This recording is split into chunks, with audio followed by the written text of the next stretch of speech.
శివుడు ఎంత ప్రొటెక్టివ్ అంటే, నీకు ఎవడో ఒక శత్రువు ఉన్నాడు, వాడు నిన్ను చూసి ఓరవలేకపోతున్నాడు, ఎప్పుడూ నీకేదో ఒక హాని జరగాలి చెయ్యాలి అని చూస్తున్నాడు.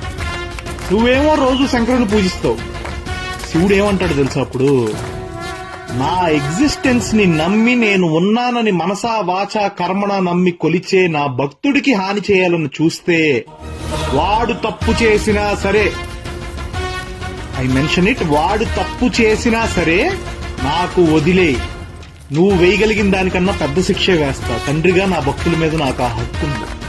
అలా కాదని నువ్వు వాడికి హాని చేయాలని చూస్తే ఏదో ఒక రూపంలో వస్తా, ఖచ్చితంగా నిన్ను చంపేస్తా. ఆ చంపడం కూడా అలా ఇలా కాదు, మళ్ళీ ఇంకో జన్మెత్తాలి అన్నప్పుడు నీ ఒంట్లో ఆఖరి రక్తపు కణం కూడా బెదిరి చచ్చేలా చంపుతా అంటాడు శంకరుడు. అంత ప్రొటెక్టివ్ అండ్ అంత ప్రేమ భక్తులంటే. దానికి ఎగ్జాంపుల్ మార్కండేయుడు శివలింగాన్ని పట్టుకుని చంద్రశేఖర